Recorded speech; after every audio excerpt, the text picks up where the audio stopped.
दोस्तों नमस्कार, जय हिंद, वंदे मातरम। स्वागत है आप सभी का गोल्डन पाठशाला में।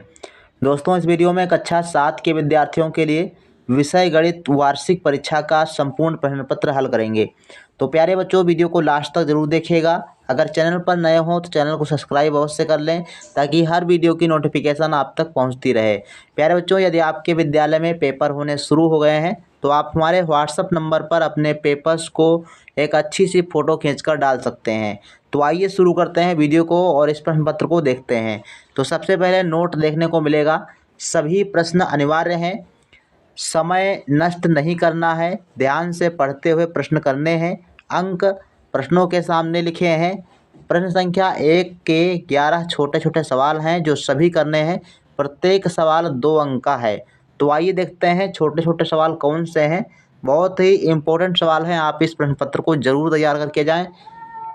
पहले सवाल का है 1 का घात 3 का मान होगा। तो 1 की घात 3 का मान बच्चों 1 होगा। इसमें आप 1 लिख दीजिएगा क्योंकि 1 के ऊपर चाहे जितनी घात लगी हो उसका मान कितना होगा, 1 होगा। खा वाला प्रश्न है a की पावर 7 गुणे a की पावर 2 का मान कितना होगा। आधार बराबर हैं तो घातें जुड़ जाती हैं। तो a की घात 7 और 2 9, a की घात 9 आपका आंसर इसमें हो जाएगा। इसके बाद है नेक्स्ट क्वेश्चन गा वाला, 5 गुणे 5 गुणे 5 गुणे 5 को घात के रूप में लिखिए। तो अब 5 जो कितनी बार गुणा के रूप में लिखा है, तो इसमें आप देखेंगे तो जो 5 है वो आपका 5 बार लिखा हुआ है गुणा के रूप में। तो हम इसको घात के रूप में लिखेंगे तो 5 की घात 5 इसको लिख देंगे। प्रश्न नंबर घ है x + 3 = 8, तो x का मान क्या होगा। अब इसमें कैसे आप हल करेंगे, 3 को बराबर के दूसरी तरफ ले जाएंगे तो x बराबर 8 - 3 हो जाएगा और 8 से 3 घटाएंगे तो x बराबर 5 हो जाएगा, जो कि आपका राइट आंसर इसमें हो जाएगा। इसके बाद है प्रश्न संख्या अंगा, 10 की पावर 4 भाग 10 की पावर 2 का मान ज्ञात कीजिए। तो यहाँ पर आधार बराबर है तो घातें जो है भाग में घट जाती हैं। तो 10 की पावर 4 - 2, तो ये हो जाएगा 10 की पावर 2 और 10 की पावर 2 का मान हो जाता है 100। तो इसका 100 आंसर बिल्कुल सही जवाब हो जाएगा। इसके बाद नेक्स्ट क्वेश्चन करिए, चा वाला, 2 बिंदुओं को मिलाने पर बनने वाली आकृति को क्या कहते हैं। अगर 2 बिंदुओं को हम मिलाते हैं तो एक रेखा का निर्माण होता है, तो इसमें लिख देंगे रेखा। छा प्रश्न है, आयत के प्रत्येक कोण कितने अंश के होते हैं। तो आयत के प्रत्येक कोण 90 अंश के होते हैं, लिख दीजिएगा। जा प्रश्न है, वर्ग के चारों कोणों का योगफल कितने अंश होता है। तो वर्ग के चारों कोणों का योगफल 360 अंश होता है, लिख देना। झा है, आयत के 2 उदाहरण दीजिए।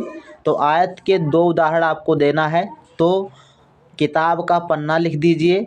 दूसरा बात आप लिख सकते हैं जो आपके पास स्केल होती है वो भी एक प्रकार का आयत होती है। घन का उदाहरण लिखो। तो घन पासा आपका होता है और घना का डिब्बा। ठीक, ये 2 आप उदाहरण ले सकते हैं। टा वाले में क्या दिया गया है, 2a गुणे 3a का स्क्वायर का मान बताना है।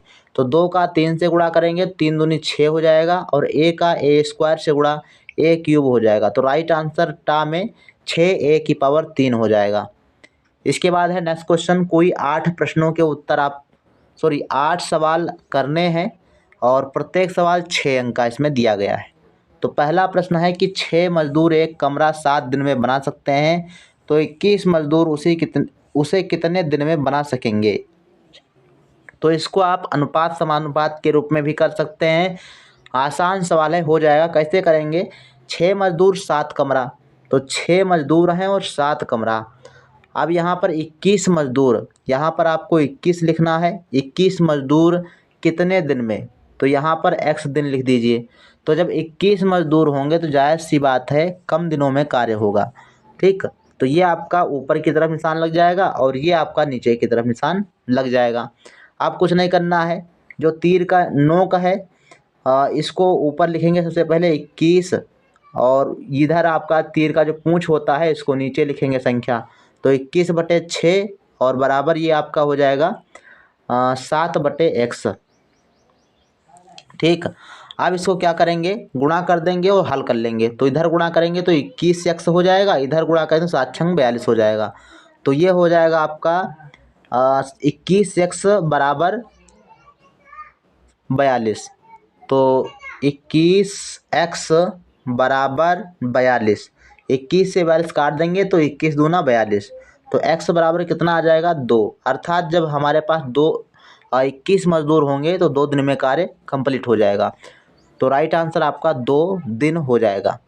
दूसरा प्रश्न है, एक रेलगाड़ी 2 घंटे में 120 किलोमीटर तय करती है, उसी चाल से वह 5 घंटे में कितनी दूरी तय करेगी। तो 2 घंटे में 120 किलोमीटर चलती है, तो आप इसमें चाल ज्ञात कर लीजिए। चाल होती है जब 2 घंटे में 120 किलोमीटर चलती है तो 1 घंटे में चलेगी 60 किलोमीटर। अर्थात इसकी चाल कितनी है, 60 किलोमीटर प्रति घंटा। तो 60 किलोमीटर प्रति घंटा के हिसाब से 5 घंटे में दूरी कितने चलेगी, तो दूरी बराबर होता है चाल गुणे समय।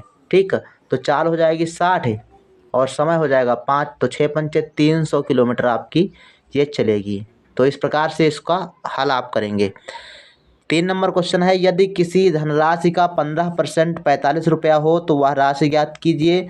तो कोई धन हमको दिया गया है x, इसका 15% कितना है, तो 15% आप कैसे निकालेंगे, x गुणे 15/100 बराबर में 45। इसको हल कर लीजिएगा, राइट आंसर आपको मिल जाएगा। इसके बाद चलते हैं नेक्स्ट क्वेश्चन पर। चौथा प्रश्न दिया गया है कि रमेश ने एक साइकिल 1200 रुपये में खरीदी और 25% लाभ पर बेच दी, तो उसका विक्रय मूल्य क्या होगा। तो 1200 रुपये पर 25% आप निकाल लीजिए, जितना रुपया आएगा उसको 1200 में जोड़ दीजिएगा, राइट आंसर आपको मिल जाएगा। 5 नंबर प्रश्न है, एक कलम को 21 रुपये में बेचने से 5% का लाभ होता है, उसका क्रय मूल्य ज्ञात कीजिए। तो यहाँ पर आप मान लेंगे कि क्रय मूल्य कितना है, x रुपया है और x पर 5% आप जो है लाभ निकाल दीजिएगा। ठीक, तो इस हिसाब से जब हल करेंगे तो आपको राइट आंसर मिल जाएगा। 6 नंबर क्वेश्चन कहता है कि 2ab ब्रैकेट में जो संख्या दी गई है इसका मान बताना है।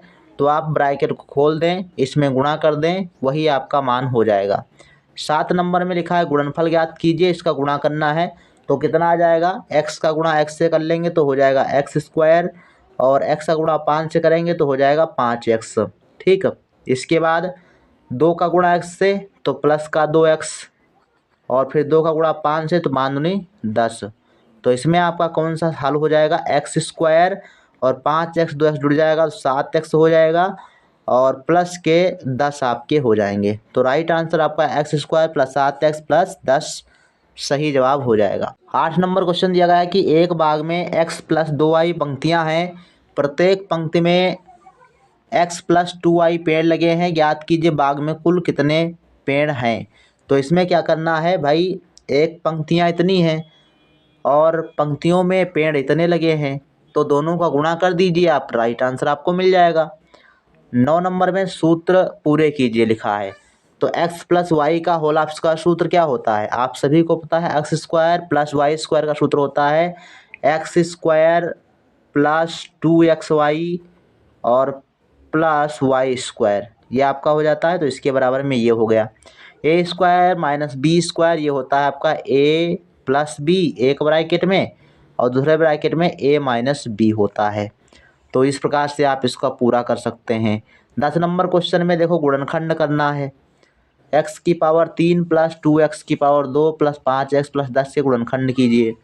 11 नंबर में लिखा है कि एक आयत का क्षेत्रफल व परिमाप ज्ञात करो जिसकी लंबाई 12 और चौड़ाई 5 मीटर है।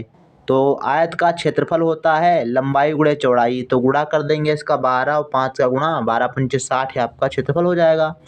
परिमाप होता है 2 लंबाई + चौड़ाई, तो 12 और 5 17 दूना 34 आपका राइट आंसर परिमाप में आ जाएगा। तो ऐसे आप इसको हल करें। 12 नंबर क्वेश्चन कहता है एक वर्गाकार टाइल की भुजा 12 सेंटीमीटर है, टाइल का क्षेत्रफल व परिमाप ज्ञात कीजिए। अब वर्ग का परिमाप वर्ग का क्षेत्रफल आपको आना चाहिए। तो वर्ग का परिमाप होता है 4a अर्थात 4 गुणे भुजा, तो 12 × 4 = 48 परिमाप आ जाएगा। क्षेत्रफल होता है भुजा स्क्वायर, तो 12 का स्क्वायर कर देंगे तो 12 × 144 होता है। ठीक, इसके बाद है सभी प्रश्न कीजिए, प्रत्येक प्रश्न 10 अंक का है। तो यहाँ पर देखो कितने क्वेश्चन दिए गए हैं, 3 प्रश्न दिए गए हैं और तीनों प्रश्नों के उत्तर आपको देना है। 60 अंश का कोण बनाकर पटरी प्रकार की सहायता से 2 बराबर भागों में बांटिए। तो 60 अंश का कोण आपको पटरी प्रकार से बनाना है और उसके 2 भाग भी करना है। 2.5 सेंटीमीटर त्रिज्या का एक वृत्त खींचिए जिसका केंद्र O है। इस वृत्त को 2 अर्धवृत्तों में विभक्त कीजिए। ठीक है, तो 2.5 सेंटीमीटर का एक जो है वृत्त बना लीजिए और उसके व्यास से होती हुई एक जीवा बना दीजिए, तो अर्धवृत्त हो जाएंगे। 3 नंबर क्वेश्चन, इसमें 2 प्रश्न दिए गए हैं। 6 सेंटीमीटर रेखा के समांतर रेखा खींचिए और 8 सेंटीमीटर रेखाखंड AB खींचिए। रेखाखंड AB पर एक बिंदु P से एक लंब खींचिए। तो इसमें अगर आप 3 नंबर वाला करेंगे तो इसमें दोनों प्रश्न आपको करने होंगे और वैसे तो आपको सभी प्रश्न इसमें करने हैं। तो ये बच्चों रहा आपका कक्षा 7 का प्रश्न पत्र जो गणित का है। अगर आपके विद्यालय में पेपर हो रहे हैं या हो गए हैं तो आप लोग हमारे व्हाट्सएप नंबर पर अपने पेपर की एक अच्छी सी फ़ोटो खींचकर डाल दीजिए ताकि हम अदर बच्चों को भी बता सकें। तो मिलते हैं फिर नेक्स्ट वीडियो में, तब तक के लिए धन्यवाद। जय हिंद, वंदे मातरम।